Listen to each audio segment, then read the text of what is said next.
Welcome back to another video on Gearsaw Studios, and today I'm going to be showing you how to build yourself an efficient spawner farm, complete with copper golem storage, an actually beautiful area, and we even have ourselves an enchanting room and a villager, so that way we can sell off any of the drops from the farm. So let's get right into it. This only works for zombie and skeleton spawners, and once you find one, immediately light it up like this. Then, what you want to do is measure from 4 blocks from each of the faces of the spawners horizontally and dig. Then, do 3 blocks above. So, it's not as hard as you think. Most other farms make bigger areas, but ultimately, because deep slate, that can take a really long time. So, we can save ourselves some time by using what we actually need. While technically this has a minor reduction in rates, I would not worry about it. The spawner is plenty efficient as is. Now, normally, I'd recommend something like this for the water. However, the corners, you can see there's still water, and that's not good for moving mobs. So instead, we use this one, where you can see here, we have 4 block ledges on either corner of the room and funnel them to one side. Then, we can put them into this little hole and go up with a bubble elevator, which I will show how to do shortly. Pretty much the idea is that the kill zone will be on roughly the same layer as the spawner, so that way we can have a viewing area using tinted glass to make sure nothing is going wrong, because things often go wrong in these kinds of farms. Then, once we have this bubble elevator ready, we put some signs to make sure the water can't escape, and then every full water block will rocket the mobs up. And while using a water bucket is definitely a way to do it, that's not very efficient. Instead, what we can do is place down a stream of water like this and plant kelp in it. Once we remove the kelp, it will be all source blocks, which means the bubble elevator will function. So we want to use this to get roughly 28 blocks high. Remember, a fatal fall is 28 blocks for most mobs that have 20 health. So let's use that knowledge. The actual fall should be 27 blocks. Occasionally, your skeletons can get stuck on there as well. So if you add a goal for them to run away from, like a wolf, you can see how they intentionally run into the column. This can heavily increase rates, so let's use that. If you're having a zombie farm instead, then I recommend placing down turtle eggs, as they'll go towards them instead. Iron golems also work, however, skeletons will attempt to attack them, and villagers can be a little hard to get down here. So it's up to you what mob you want to use to motivate your farm. Then, what we want to do is use trapdoors.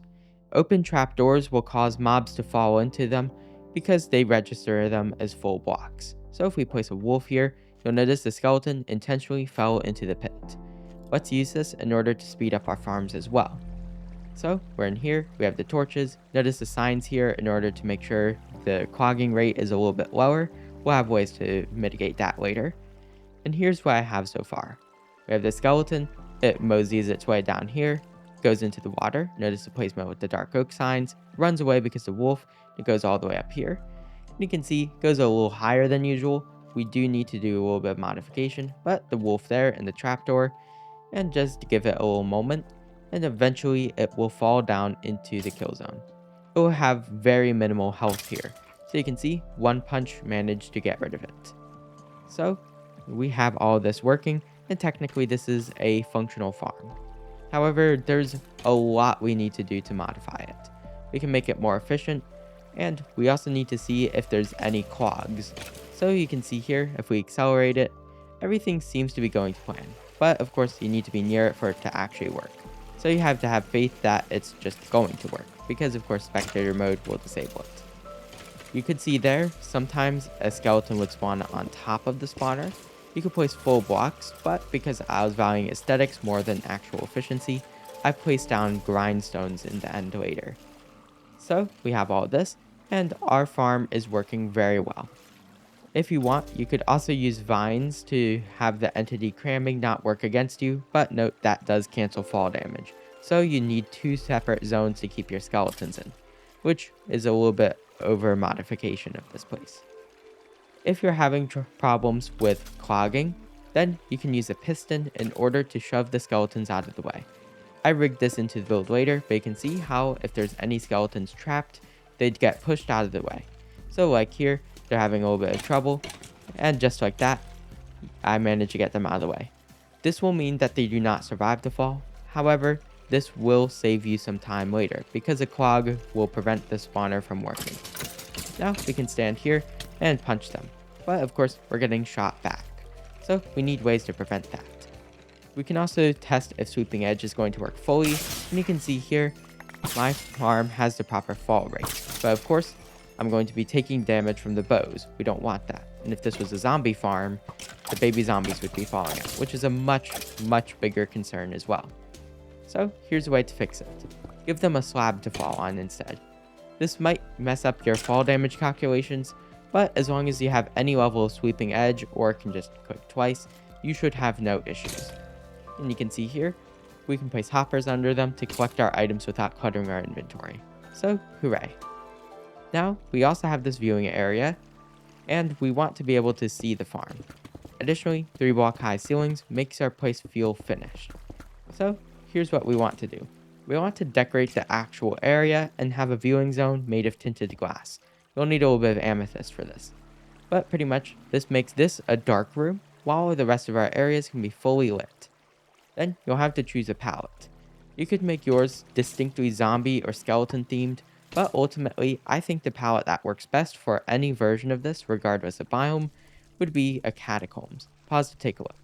Notice how we have these arches with red gradients on them, red nether brick to nether wart to red concrete to red wool, and then soul fire above with tinted glass. The only part of this that will actually mess with the rates is those little walls pointing down on those edges, because technically that's taking away 8 valid spawning spaces. However, the effect is mostly minimal. Don't forget about the floor either, because you can see here the soul soil, it does not make a bubble column, but additionally makes it look like we actually remembered the floor. Then you can add a gradient in here so that way the actual zone looks like we also decorated that for the actually visible parts. So you can see here, looks very cool, although very dark. So now we have a fully functional farm for real this time. But there's more we can do. Of course, we have that little crushing area to reduce clogs, and we can also add those little gradients around the building. Notably, you cannot AFK this farm unless you have trapdoors behind you and a regeneration beacon, because of course, starvation. And because the whole thing with thorns, I would not recommend putting an auto clicker here, because simply the risk is too high. But we have everything here. We have soul lanterns to light it up, and we even have pots with more pots in them with dead bushes. So we have everything here. In order to assist with this, let's get out a nice copper golem. So let's free him from his oxidation, and we can see here, he's looking very nice here. He will help organize this. So our collection chamber should be using copper. Make the ceiling a little bit arched, and give him chests to sort into. Notice the ceiling, pretty generic, but we use a lot of tuff, and we have lighting. Redstone torches work very well for making this spooky, as does soul torches, soul lanterns, and other things like that. So we have all this, and anytime he detects something in those chests, he will sort it. Notice the normal chests here. He will be a little inconsistent at first, but you just need to make sure there's one of the same type of item in the chest he's trying to sort. So you can see here, everything was made for him there.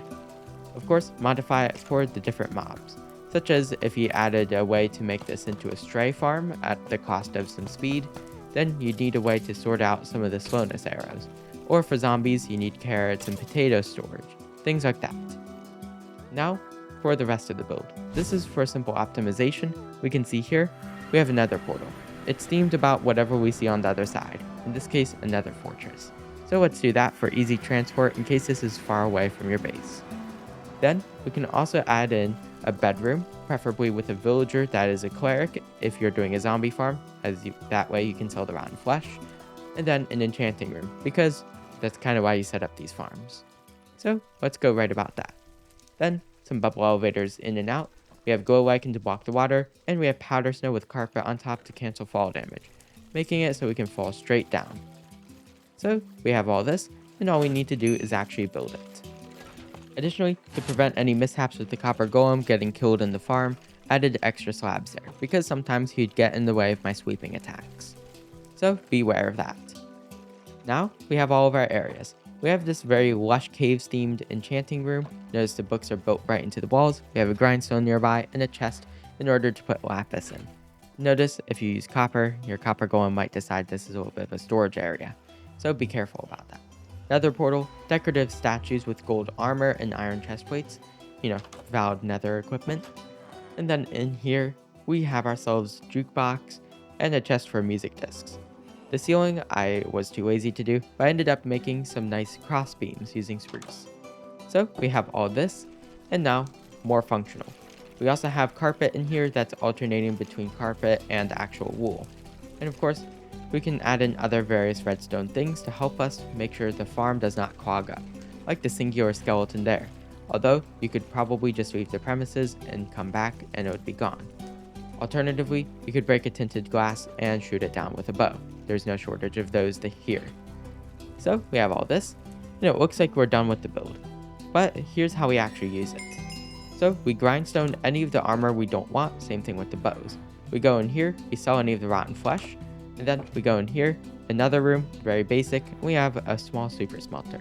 The idea is we have a blast furnace, fuel going into it, you can see here, hopper going into the side, and through the top, we have armor goes in here, and through the bottom, smelted armor.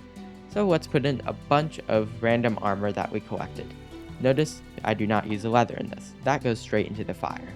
So we smelt it down, and we get a singular nugget, which seems like a pretty bad choice, but I can assure you this is actually quite smart, because over time, we will actually be gaining substantial yields.